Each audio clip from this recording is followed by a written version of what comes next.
Hi guys, good morning. Welcome back to my YouTube channel for vlog for day. Maglilipat po tayo ng tanim nating lettuce at kung ano yung mga preparation. Tara, pag-usapan natin.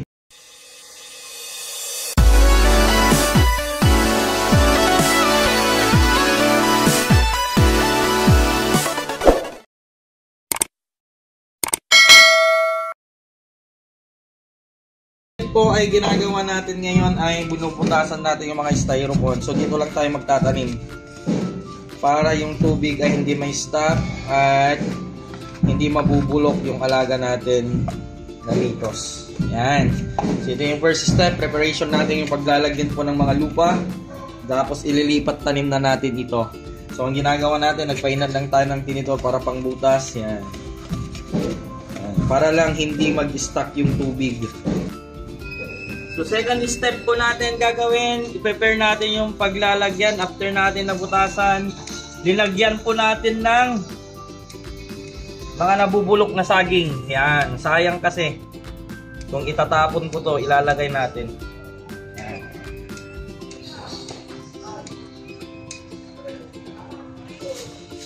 So yan, next yan, lalagyan na natin ng lupa. So next natin gagawin, lalagyan natin ng lupa.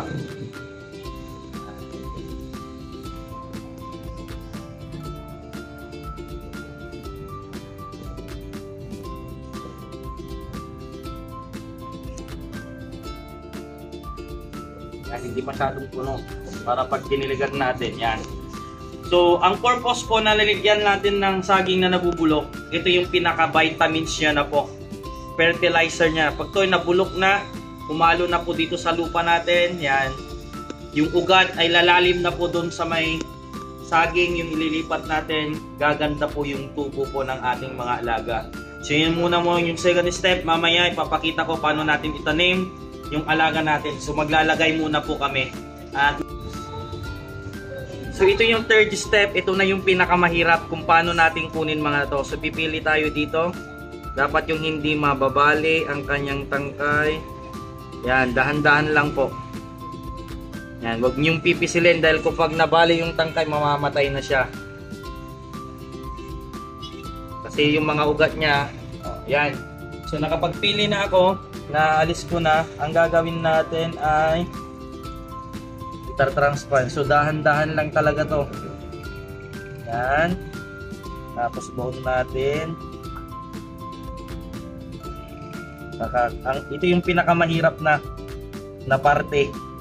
Yan, hindi gaya nung nakalagay sa may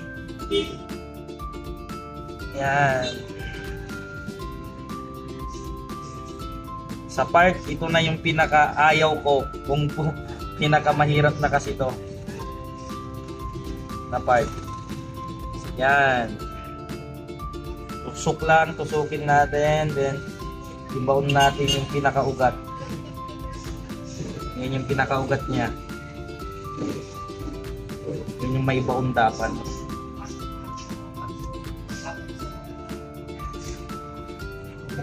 So matututunan din natin, basta dahan-dahan lang po. Yun. Pag lumaki na kasi, aabot na yung ugat na dyan sa may nilagay natin na prutas. So dahan-dahan lang po dahil pag nabasag or nabali na yung tangkay niya, mamamatay na po yan. So yan. May dalawa. Dito lang man tayo nahihirapan sa paglipat tanim. Hindi gaya na nakalagay dun sa may papakita ko mamaya sa pad na naka-divider. Mas madali sana dun. Kaya lang mas mahirap naman magpatubo dun. Pag ganito, mas mabilis magpatubo. Importante may ibaon natin yung ugat niya. Kasi yun yung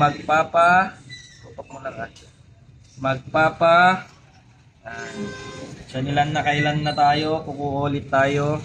Dami kasi nito. Mahigit 100 na to. Dito halos 80% ang tumubo.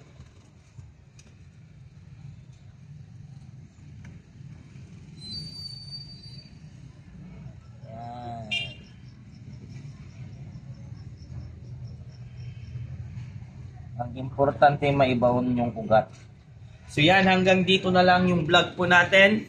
Nawa may natutunan tayo pang preparation. Tinusok natin yung mga labasan ng kwan para hindi po mainit sa loob. Labasan ng tubig.